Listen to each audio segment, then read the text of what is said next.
नमस्कार, मैं काजल मिश्रा। स्वागत है आपका एनएल लाइव। नजर डालते हैं हिमाचल प्रदेश की मुख्य खबरों पर।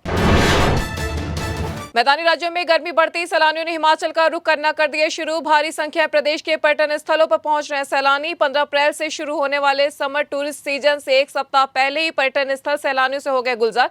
वीकेंड पर शिमला और मनाली में सैलानियों की उमड़ी भारी भीड़। चायल और कसौली में सैलानियों की बड़ी संख्या। ट्रैफिक जाम की पेश आई समस्या। समर टूरिस्ट सीजन से पहले ही पर्यटन स्थलों पर 40% तक कमरों की हो गई एडवांस बुकिंग। हिमाचल प्रदेश के चर्चित विमल नेगी मौत के मामले में मुख्यमंत्री सुखविंदर सिंह सुक्खू का सामने है बड़ा बयान। उन्होंने कहा कि राज्य सरकार किसी भी तरह की जांच के लिए है तैयार। उन्होंने भाजपा पर इस मामले में राजनीति करने का लगाया आरोप। सीएम ने कहा कि केंद्र में है भाजपा की सरकार, वह कभी भी करा सकते हैं सीबीआई जांच।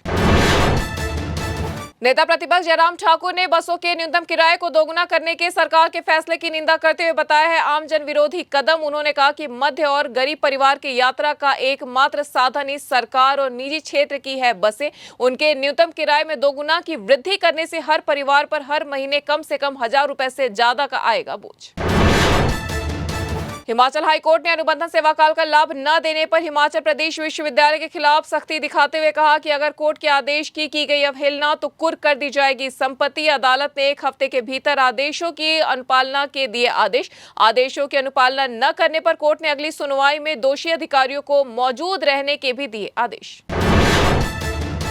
हिमाचल प्रदेश पुलिस अब तेजी से बढ़ते साइबर अपराधों से मुकाबले के लिए पूरी तरह से है तैयार। विभाग ने इस दिशा में एक महत्वपूर्ण कदम उठाते हुए अपने 4 पुलिस कर्मचारियों को देश के प्रतिष्ठित शिक्षण संस्थानों से दिला है गहन प्रशिक्षण।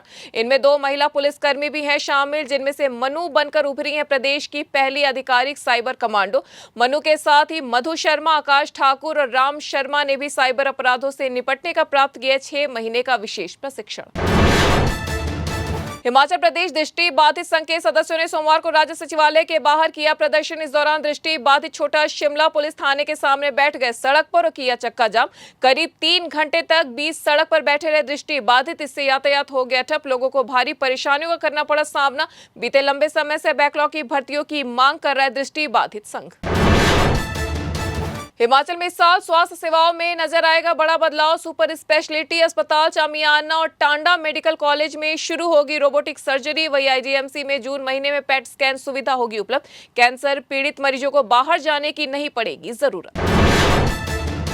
हिमाचल प्रदेश के मेडिकल कॉलेज और अस्पताल प्रबंध खुद अल्ट्रासाउंड और ईसीजी के तय कर सकेंगे रेट। प्रदेश सरकार ने संबंधित प्रिंसिपल और अस्पताल प्रबंध को दी है यह शक्तियां।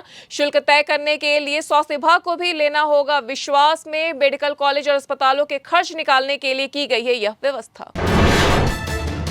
देश में खरपतवार की मदद से धान की नई उन्नत किस्म हो सकती है विकसित। धान अनुसंधान पर कृषि वैज्ञानिकों के शोध पत्र में हुआ है यह खुलासा। इसके मुताबिक धान के साथ उगने वाली वीडी राइस खरपतवार के अनुवांशिक गुणों के प्रयोग से धान की नई किस्म विकसित करने, रोग और कीट प्रतिरोधक बढ़ाई जा सकती है क्षमता। इतना ही नहीं, चावल में जिंक की कमी को पूरा करने के अलावा जलवायु परिवर्तन की चुनौती से निपटने में भी है यह कारगर। हिमाचल के 5 जिलों में कई भागों में 5 दिन हल्की से मध्यम बारिश बर्फबारी के आसार। मौसम विज्ञान केंद्र शिमला के अनुसार 8, 9 और 12 अप्रैल को चंबा, कुल्लू, कांगड़ा, लाहौल स्पीति, किन्नौर जिले में एक स्थानों पर हल्की बारिश बर्फबारी की है संभावना। इन जिलों में 10 और 11 अप्रैल को कुछ स्थानों पर हल्की से मध्यम बारिश बर्फबारी का है पूर्वानुमान, जबकि निचले पहाड़ी मैदानी क्षेत्रों में कुछ स्थानों पर हल्की बारिश की है संभावना। तो ये थी हिमाचल प्रदेश के अब तक की मुख्य खबरें। ऐसे तमाम खबरों से जुड़े रहने के लिए देखते रहिए एनएल लाइव।